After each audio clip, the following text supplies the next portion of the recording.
Shukri करनी ना है जेड़े हाल में रब रहाए पंजे रब से राजी रहनो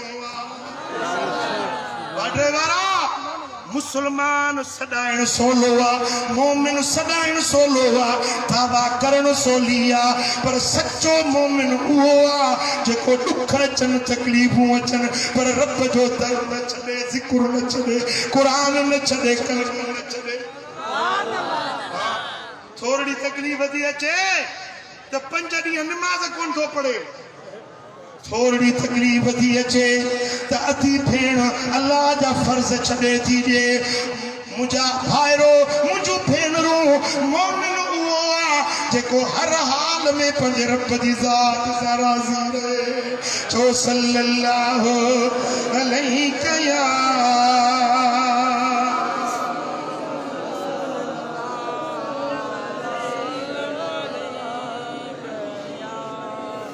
सुनन इब्न माजा में हदीस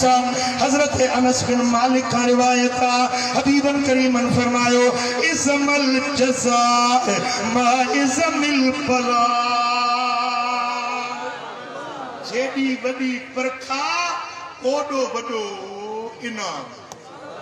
मदीने वाले जो फरमान जेडी वडी परखा जेडी वडी आजमाइश जेडो वडो दुख ओडो वडो इनाम दुनिया में कंखे भी एड़ो नाज़मायो वियो जड़ो करबला जे शहीद के वरी दर्जो उन्हन के रब एड़ो ही दिनो जो कायनात जे अंदर मुझे महबूब जे बच्चन जे दर्जे थे दुनिया रिश्ता कंदी पई पर इहो मकाम इमाम हुसैन के जेको मिलियो वरी क़यामत के मिली साईं फरमाइन था व इन्नल्लाह इज़ा अहब्ब कौमन इब्तलाहुम जरे अल्लाह के मानू के चाहिदो आ तो उन्हें के आजमाइश में विझंदो आ फमन रदिया फलहु रिदा जेको राजी रहंदो अल्लाह उन्हें सा राजी रब जी तकलीफ ते राजी अल्लाह उन्हें सा राजी वमन सखित फलहु सुख्त जेको अल्लाह जे दिनल तकलीफ ते अरहो थींदो नाराज थींदो अल्लाह तो उन्हें सा नाराज तकलीफ आई ना रब ते कावड़ो वेठो मुखे तकलीफ नहीं मुखे ही आजमाइश मुखे ही तकलीफ बीमारी मुखे कर्ज मुखे एकड़ो मानू बे मुखे चवे चई सिंता जो गालियो सच्चू है ना पर जेनी नमाज तो पढ़ा उन्हें खीसा खाली अस्तगफिरुल्लाह वरी नमाज न तो पढ़ा खीसा भया पे अब समझो था ना जी साईं जी नमाज तो पढ़ा तो खीसा खाली पैसा लभनी कोन वरी नमाज छड्या तो खीसा भरिया पे मुझे ही आई तो मोमिन जी सच्चे कूड़े जी आई तो फर्क है ना साईं फरमाइन था फमन रदिया फलहु रिदा वमन सखित फलहु सुख्त जेको राजी रहो रब जे तकलीफ ते अल्लाह उन्हें सा राजी रहे जेको रब जे कावड़ जे थो अल्लाह उन्हें सा कावड़ जी पोंदो आ बाडरे वारा दुख डाकड़ा ईंदा वो छा कंदो राजी या नाराज जवाब ॾियो सहको या खुदकुशी कबी हां घणा विया घणा वरी अञा मनसूबा वेठा ठाहिनि रुकजी वञ या सोच ज़हन मां कढी छॾे रब जी रज़ा ते राज़ी रहंदे अॼु दुख आ त सुभाणे सुख जा साथ वदा मुझे सुन बिटाई तो फरमाए त मांदी नथी मारुई तुझो अल्लाह भी आहे मुझी अम्मा ओ मुझी भेण मुर्स न तो ठहे सडेरियानी झेड़ो थी करे सस सोरे जो झेड़ो आ दिलगीर न थी घबराए न खुदकुशी जी सलाह न कर अल्लाह अज दुख ॾिना आहिनि त सुभाणे सुखन जी रहमत जी हवा रब मांदी नथी मारुई तुझो अल्लाह भी आहे सवन वरन जा दुखड़ा एक लज़े में लाहे अल्लाह एड़ो ही आहे जो माग रसाई बीमार ओ मुझा प्रिय प्यारा जेकरे चाही तो अल्लाह राजी थे तो पोतो के रब जो दर मस्जिद जो बंद करना मानो पवंदो रब जे दर जी हाज़िरी ॾियणी पवंदी ओ मुंहिंजा पिणी प्यारा दुख अची वञे दर्द अची वञे बीमारी अची वञे मुंहिंजे सोणे हबीब फरमायो आका फरमायो मा असाब रजुलन मिनल मुस्लिमीन नुकबतुन फमा फौकहा हत्ता ज़कर शौका इल्ला लिइहदा खसलतैन मोमिन पाने के नंढी या वॾी का बि तकलीफ़ थी पहुचे पुट मुझे ध्यान आए ऐसी कहीं जो मच्छर चक्कू खाए कि मिले चक्कू हणे से या उन्हें के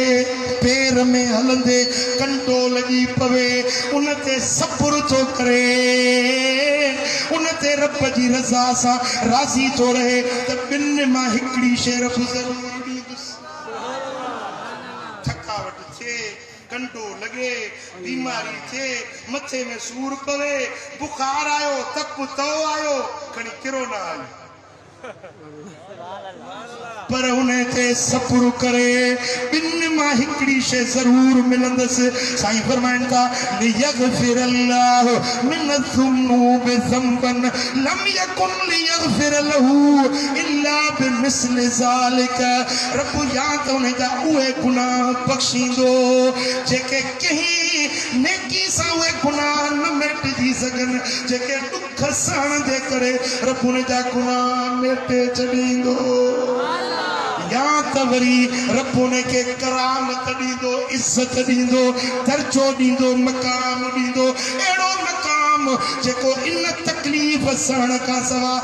के इबादत सा हज ज़कात रोज़े नमाज सा वो दर्जो वो मकाम न मिलंदो जेको तकलीफ ते सब्र करण सा मिलंदो या तो उन जा गुनाह मिटींदो या तो उनके इज्जत करामत दर्जो वो बुधायो जे तकलीफ अची वही न मिठाई फरमा तो पिरिया संदे पार जी मिठाई मिठाई कान्हे कड़ाई चखी दे जेठ करे मुझा दोस्तों मुझे नबी जे पाक घराने जो जेको मकाम जेको दर्जो अल्लाह बनायो एड़ो मकाम न के मिलियो आ न मिलणो आ इन जे करे तकलीफूं आज़माइशूं उन्हनि खे ओॾियूं वॾियूं रब जे तरफ़ां आहिनि जेके चवनि था त नबी पंहिंजे बचन जी मदद न कई अली पंहिंजे बचन जी मदद न कई इहे खुलियल आहिनि इन्हनि जो अक़ीदो ख़बीस आ गंदो आ असांजो ईमान आ त अली मुश्किल कुशा आहे पर सवाल आ त उहे मुश्किल सम्झनि हा न हजरत इमाम हुसैन उन्हें के मुश्किल समझे हा त मुश्किल कुशा उन त पंहिंजे रब जे आज़माइश के उन्हें में रज़ा ऐं सब्र ऐं शुक्र पे कयो उनखे त वो मकाम पियो मिले जेको अल्लाह जे तरफ़ां वो मुझा पिरी प्यारा त अकीदो अहले सुन्नत वारो रखो ये अकीदो निस्बत अहले बैत सा उहा रखो जेका अहले सुन्नत जी अकीदे वारी मुझा दोस्तों असां आहियूं सुन्नी कट्टर सुन्नी असां सुन्नी आहियूं इंशाअल्लाह सुन्नी थी वेंदासीं सुन्नी असां के रल विचड़ ॻाल्हि न थी वणे असां के रल विचड़ ॻाल्हि न थी वणे चोरन सां बि पूरा साधन सां बि पूरा मुझे पीउ खे केर गार ॾे मुझे पीउ खे घटि वधि ॻाल्हाए मां सही न सघंदुसि ऐं मुंहिंजे नबी जे यारनि खे जेको ॻाल्हाए जवाब ॾियो न चुप छो करे वेठा आहियो मुझे नबी जे यारन के मुझे मुस्तफा जे सोरे अबू बकर के हजरत उमर के जेको घट वध गालाए असा जो न सा सुनियो नाहे गालायो हथ मथे करे लानत बेशुमार जे करे तवा के कुल्ला मेली आयो हर के सा सुने दिया गाल तपो मुजो हिन स्टेज ते जो आखिरी तकरीर आ वरी मा हिन स्टेज ते नहीं कुछ असा यू गैरतमंद सुन्नी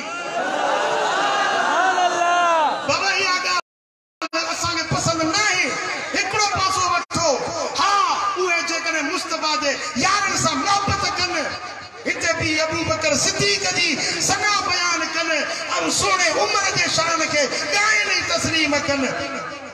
सुभान अल्लाह नबी जे यारन के घट वध गालाइन ए असा उन जा भाकुर पाए भी हूं असा के या गाल पसंद ना है छाता चो तवा जो सुभान अल्लाह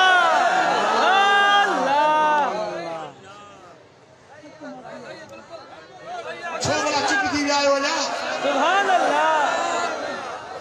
मुझा दोस्तों असा के नबी जे यारन सा भी मोहब्बत नबी जे अहल बैतन सा भी प्यार इंशाअल्लाह इन अकीदे ते रहंदासी इन अकीदे ते मरंदासी ना सुन्नी आया मुझो सुन्नत सा बस मुझो इश्क है सुने अरबी असा बस मुझो बेड़ो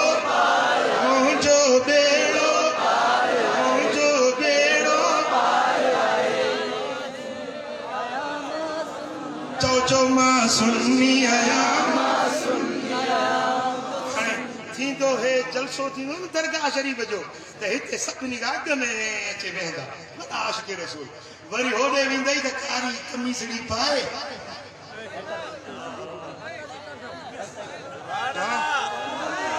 ना कारा कपड़ा पा महरम जे महीने में ना कारा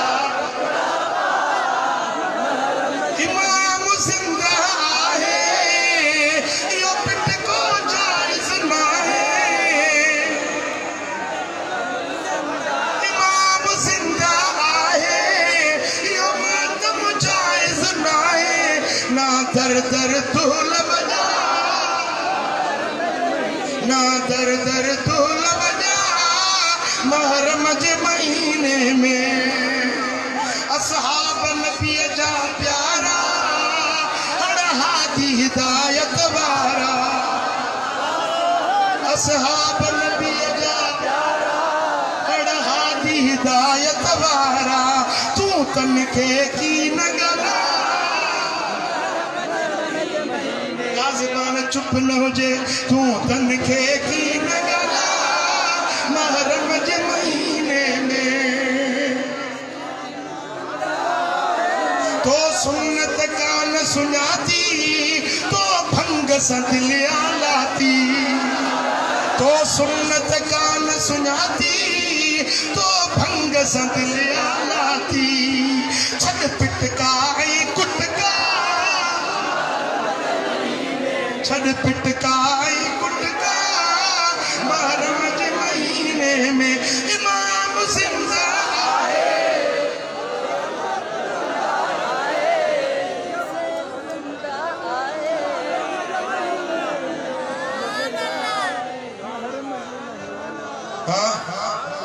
मुझा दोस्तों चोरन साहब पूरा साधन साहब पूरा हेडे भी पूरा होडे भी पूरा बाबा ही आगा असा के पसंद ना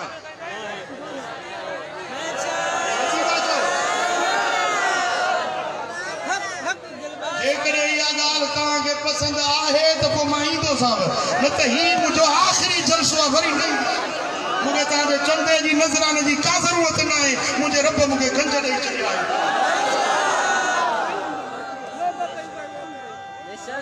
मुझा दोस्तों जेकने तवा सच्चा आशिके आले बैत हो पंज तन जा हुबदार हो तो मस्जिद के आबाद कयो फरमान था अल मस्जिद बैत कुल मोमिन तकीन मस्जिद हर मोमिन मुत्तकी जो घर मस्जिद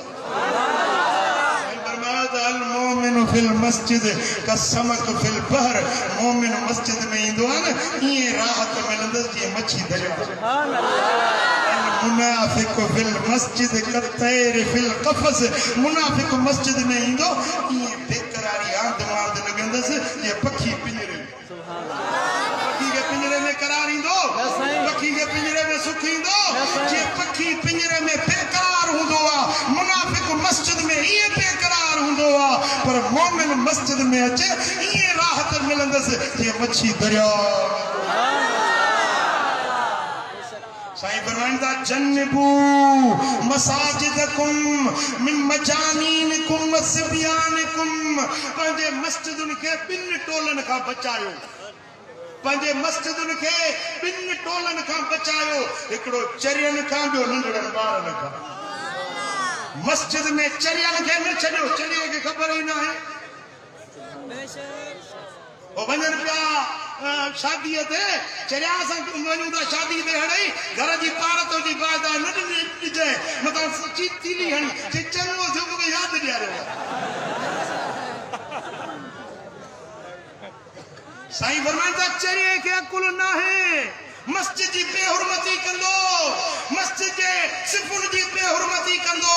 पंहिंजे मस्जिदुनि खे चरियनि खां बचायो, नंढड़नि ॿारनि खां बि मस्जिदुनि खे बचायो। नंढड़ा ॿार उन्हनि खे ख़बर न आहे, पेशाब कंदा, पायखानो कंदा, मस्जिद जे एतिराम जी उन्हनि खे ख़बर न आहे। साईं फरमाइनि था मस्जिद जी जेको इज़त करे, अल्लाह उनजे रिज़्क़ खे वधाए छॾियो। नुस्खो ॾसियां, नुस्खो ॿुधायां, जे कर्ज़ अथव न, रिज़्क़ में तंगी अथव न, मस्जिद खे रोज़ ॿुहारो ॾियो, 40 ॾींहं मस्जिद खे ॿुहारो ॾियो, जे कर्ज़ न लहेव त मां भरे ॾींदुमि। साईं फरमाइनि था जन्नत जे वॾियुनि अखियुनि वारे सुहिणियुनि हूरुनि जा घोट न थींदो। साहबन चयो असां न सिखूं था कीअं थींदासीं। साईं फरमाया महर अदा कयो। असाबन चयो या रसूल अल्लाह महर कहिड़ो आहे, जन्नत जे हूरुनि जो महर छा आहे? हबीबन फरमाया मस्जिदुनि जी सफ़ाई, इहो जन्नत जे हूरुनि जो महर आहे। मस्जिद खे ॿुहारे कयो, मस्जिद जी सफ़ाई कयो, इहो जन्नत जे हूरुनि जो महर आहे। मदीना मुनव्वरा में हिकिड़ी औरत हुई, हबशिण कारी नस्ल जी, शीतण असाबियाणी, रोज़ अचे मस्जिद खे ॿुहारी ॾींदी। छा कंदी हुई ॻाल्हायो? छा कंदी हुई? रोज़ अचे मस्जिद खे ॿुहारी ॾींदी। हिकिड़े ॾींहुं मदीने वारा साईं आया त मस्जिद खे ॿुहारी ॾिनल न हुजे। साईं जन फरमाया त अॼु मस्जिद खे ॿुहारी न आहे। अर्ज़ कई या रसूल अल्लाह, वो माई उम्मे महजन जेका मस्जिद खे ॿुहारी ॾींदी हुई न, उहा राति गुज़ारे वई। पर फरमाया गुज़ारे वई? जो हा या रसूल अल्लाह गुज़ारे वई। राति जो वॻड़ो असां जनाज़ो पढ़ी दफ़नाए छॾियो। पर फरमाया मूंखे छो न इत्तला ॾिनो? मां जंहिं ते जनाज़ो निमाज़ पढ़ा न, अल्लाह हुनजे क़ब्र खे बि रोशन करे छॾे। तव्हां मुंहिंजा को बि मरी वञे ईअं न पूरीदा कयो, मूंखां इत्तला वठो, मां जनाज़े में शरीक थियां त तव्हांजूं क़ब्रूं अल्लाह ताला मुनव्वर करे छॾींदो, तव्हांजे क़ब्रनि खे रब जन्नत जो बाग़। पर हाणे इहा माई गुज़ारे वई, हलो हुनजे क़ब्र ते हलो त मां हुनजे क़ब्र ते हली दुआ घुरंदुसि। जेॾीमहिल हुज़ूर क़ब्र ते आया, फरमायो त सिफ़ूं लॻायो। साहबनि खे फरमायो सिफ़ूं लॻायो। या रसूल अल्लाह, हिन जो जनाज़ो त असां पढ़ी छॾियो आहे। साईं फरमाया त जनाज़ो मां पढ़ंदोसांसि। मदीने वारो ख़ुदि शरीयत जो मालिक आहे न, जीअं करे तीअं शरीयत। सिफ़ूं लॻी वियूं। साईं जन हुन जी क़ब्र ते जनाज़े जी निमाज़ अदा कराई।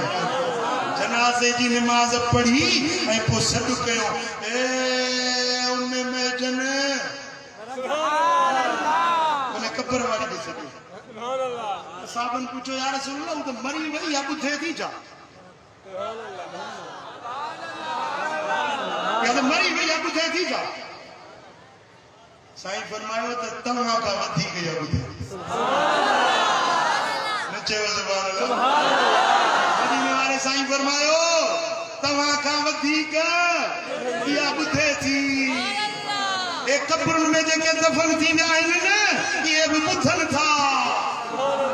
जेको के अख हुजे न ॾिसण वारी, त हे जेको पोयां क़ब्रिस्तान आहे न, इहे मुक़ाम वारा बि जेके मोमिन आहिनि, हिन मजलिस में शरीक थींदा। मोमिन बाना उन्हनि जा रूह हिन मजलिस में ॾही मुहर्रम जे जलसे में हिन क़ब्रिस्तान वारा बि शरीक थींदा। साईं फरमाया तव्हां खां वधीक ॿुधे थी। वो औरत जो आवाज़ आयो, या रसूल अल्लाह, क़ब्र में भले खां भलो अमल मूं ॾिठो मस्जिद जी सफ़ाई। कहिड़ो अमल भलो आहे? मस्जिद जी सफ़ाई। साईं फरमाया मस्जिद में हिकिड़ी बत्ती ॿारे न, हिकिड़ी बत्ती रोशन करे 70,000 नेकिन जो सवाब हुनजे दफ़्तर में। मस्जिदुनि खे आबाद कयो, रब जे दीन सां, नबी जे सुन्नत सां, क़ुरान सां दिलि लायो, शरीयत ते अमल कयो, मुस्तफ़ा जा सच्चा आशिक़ बणिजी वञो, तव्हांजी दुनिया बि आबाद, तव्हांजी आख़िरत बि आबाद थी। हे लिखियो आहे त हे नंगर जे लाइ चंदो घुरनि था उन्हनि खे चंदे में मदद कजो अल्लाह तव्हांजे रिस्क में बरकत विझंदो नेकी जे कम में तावनु अलल बिर्र व तक़वा मदीने वारे साईं फरमाए त नेकी जे कमनि में हिक ॿिए जा मदद कजो नेकी जे कम में मदद कंदो अल्लाह तव्हांजी मदद कंदो रब करीम शान सां सभिनी खे अमल जी तौफ़ीक़ नसीब फरमाए